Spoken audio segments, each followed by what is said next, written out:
പാടും ഞാൻ പുതിയ ഗീതം, ഓടും തൻ്റെ മാർവിൽ ചാരി.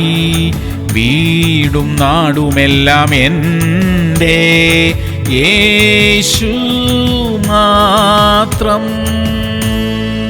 1 ശമൂവേൽ 3:19. എന്നാൽ ശമൂവേൽ വളർന്നു, യഹോവ അവനോട് കൂടെ ഉണ്ടായിരുന്നു, അവന്റെ വചനങ്ങളിൽ ഒന്നും നിഷ്ഫലമാകുവാൻ ഇടവരുത്തിയില്ല. പ്രിയമുള്ളവരെ, ദൈവം നമ്മോട് കൂടെ എപ്പോഴും ഉണ്ടായിരിക്കുന്നതാണ് നമ്മുടെ അനുഗ്രഹം. ദൈവത്തെ ഒഴിവാക്കി ഒരിടത്തും പോകരുത്. ദൈവം കൂടെ വരികയില്ല എന്ന് നമുക്ക് ബോധ്യമുള്ള ഒരു കാര്യത്തിലും ഇടപെടരുത്. വെളിച്ചമില്ലാത്തിടത്ത് ഇരുളുണ്ടായിരിക്കും, ദൈവമില്ലാത്തിടത്ത് പിശാച് കയറിയിരിക്കും. നമ്മുടെ ജീവിതത്തിലെ എല്ലാ കാര്യങ്ങളിലും ദൈവം നമ്മോട് കൂടെ ഇരിക്കട്ടെ. പ്രാർത്ഥിക്കാം. സ്വർഗീയ പിതാവേ, അവിടുന്ന് എപ്പോഴും ഞങ്ങളോട് കൂടെ ഇരിക്കണമേ. അങ്ങേ വിട്ടുള്ള ഒരു കാര്യത്തിലും ഇടപെടുവാൻ ഞങ്ങളെ അനുവദിക്കരുതേ അപ്പാ. യേശു ക്രിസ്തുവിന്റെ നാമത്തിൽ തന്നെ.